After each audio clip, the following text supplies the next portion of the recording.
Hi, my name's Alicia Torres. I'm a student at ASU, and this is my presentation on person-centered therapy.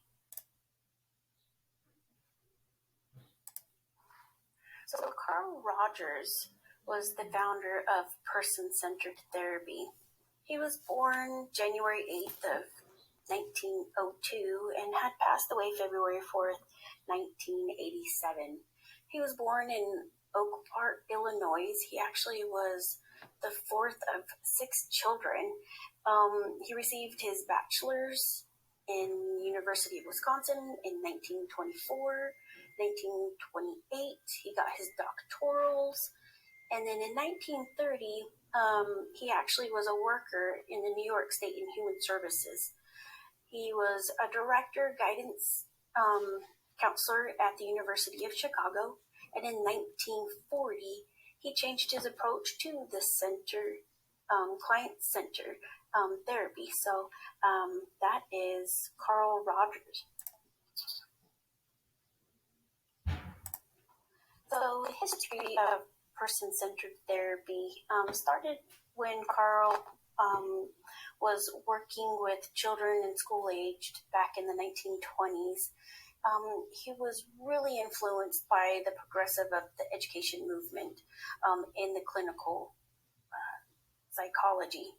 And then in 1928 to 1940, he fostered, he actually was, the father, so he fostered the person-centered theory by working with children and adults in the Rochester Guidance Center.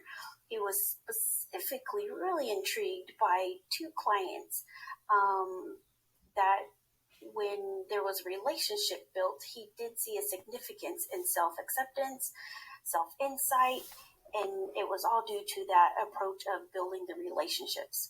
So in 1940, Mr. Rogers, he was a professor, and those students challenged him and wanted him to get more insight on the effectiveness of the psychotherapy.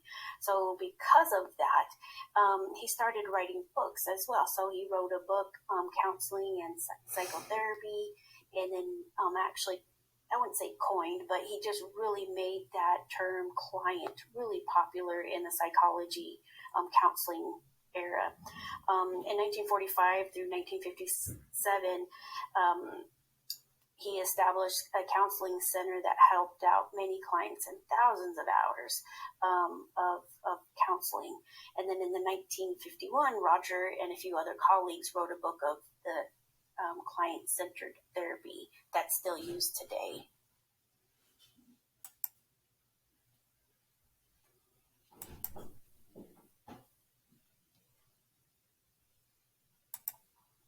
So major tenets of the person-centered theory, well, it was built on relationships, building that relationship with the client and the counselor or psychologist. They work as a team, so there's no possessive likes or dislikes.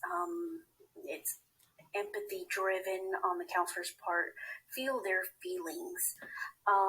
And typically if the client is feeling loved by others, then they will learn to love themselves. And if they feel listened to, they're likely to listen to their own thoughts and feelings. And it just changes the expressions from a negative to a positive, especially when the counselor talks low and slow with a soft voice. It makes that client feel a little bit more at ease, just as you would as a normal conversation with someone like a friend. So there's no judgments either. And it makes that client feel a little bit more like they're being heard.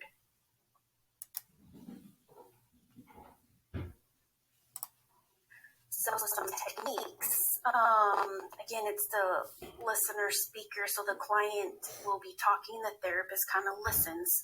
The therapist is more of a facilitator and supporter to give encouragement to the client.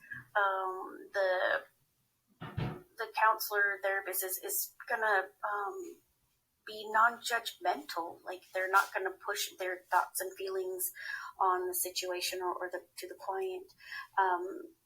and then they're going to suggest some positive steps for healing and growth. So they're going to talk, but they're going to really just let that client do majority of the talking, just building that relationship like you with a friend, and they're explaining their problems to you. The therapist is going to be compassionate. Some 3 major techniques that really is being used is congruency, so being authentic and genuine, being real with that person. Unconditional positive regard, being accepted, making that client feel accepted. And then empathy. The counselor is going to show empathy, so they're going to feel those feelings as if they're going through the same situation with them, so they can give that information based on those feelings.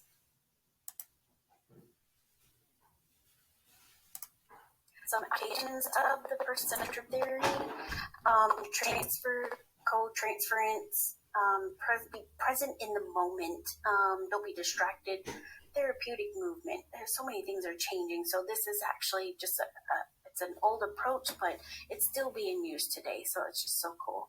And then you're using the past. Let them talk about the past and then about the present, so they can move forward.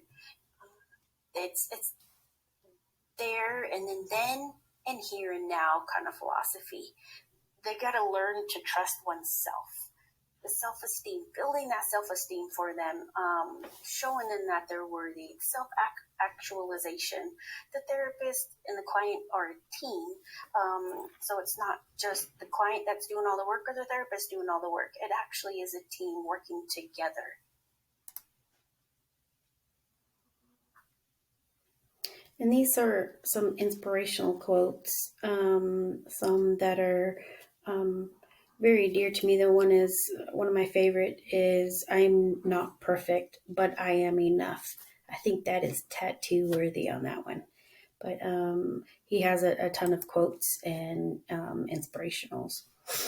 So I also embedded a video, just like a quick overview. It was kind of a cute little video, but also in the mix of trying to get this thing to work and upload it, I also did my own video last night and said the reason why I picked him, and because I feel with the therapy that I'm going to go into for veterans and family, it's really good to build that relationship built on foundation of trust. So that's what that video actually is. So and then obviously my references. Carl Rogers, client-centered therapy. Hi, my name is Alicia. And my references, there was a ton of references. I did a little voiceover on this one too, and there was a ton of references. There was more than actually what I put in here. So that was the end of that presentation. So if I can get this to stop, I will. And but I also did a transcript on each one of these slides that I have, and it is down here on the bottom of each of these slides. There's transcripts, so I did do the transcript, but I don't know how to do a transcript now on this because I couldn't even get it to do on a Zoom, nor a couple other platforms. Apparently I have a Chromebook and it's not so good of one that I'm able to do a lot of different things. So I'm using Castify, I think. I don't know, but hopefully you're able to get this one. So I do appreciate your time, and this was my presentation.